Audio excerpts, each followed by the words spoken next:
Uttara press ক্লাবের বার্ষিক নির্বাচনে বিজয় টিভির আলাউদ্দিন আল আজাদ সভাপতি পদে ও news 24-এর staff reporter Ariful Islam সাধারণ সম্পাদক পদে নির্বাচিত হয়েছেন।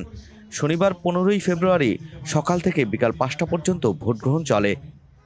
সন্ধ্যায় বেসরকারিভাবে ফলাফল ঘোষণা করা হয়। ভোট গ্রহণ গণনা শেষে প্রধান নির্বাচন কমিশনার অ্যাডভোকেট মাকসুদুল হাকিম ফলাফল ঘোষণা করেন। সভাপতি পদে আলাউদ্দিন আজাদ 35 ভোট ও সাধারণ সম্পাদক পদে আরিফুল ইসলাম সর্বোচ্চ 74 ভোট পেয়ে নির্বাচিত হয়েছেন। এছাড়া অন্যান্য নির্বাচিত কর্মকর্তাগণ হলেন সিনিয়র সহসভাপতি বদরুল আলম মজুমদার, সহসভাপতি SM সাইফুন্নুর শুভ, যুগ্ম সাধারণ সম্পাদক সৈয়দ ইদ্রিস আলী, সাংগঠনিক সম্পাদক মোহাম্মদ জুবায়ের হোসেন, অর্থ সম্পাদক মোহাম্মদ ইসমাইল হোসেন শামীম, দপ্তর সম্পাদক মোহাম্মদ রেজাউর রহমান, ক্রিয়া ও সাংস্কৃতিক সম্পাদক মোহাম্মদ সাইফুল ইসলাম একা, নারী বিষয়ক সম্পাদক মাহমুদা আক্তার পুষণ, প্রচার ও প্রকাশনা সম্পাদক মোহাম্মদ ইব্রাহিম হাসান, আপ্যায়ন বিষয়ক সম্পাদক মোহাম্মদ রবিউল ইসলাম রাজু ও কার্যনির্বাহী সদস্য মোহাম্মদ কামরুল হাসান মজুমদার। এ সময় উত্তরা প্রেস ক্লাবের সদস্যরা ভোটের মাধ্যমে যোগ্য নেতৃত্ব বাছাই করেছেন বলে মন্তব্য করেছেন সাংবাদিক নেতা খন্দকার আলমগীর হোসেন।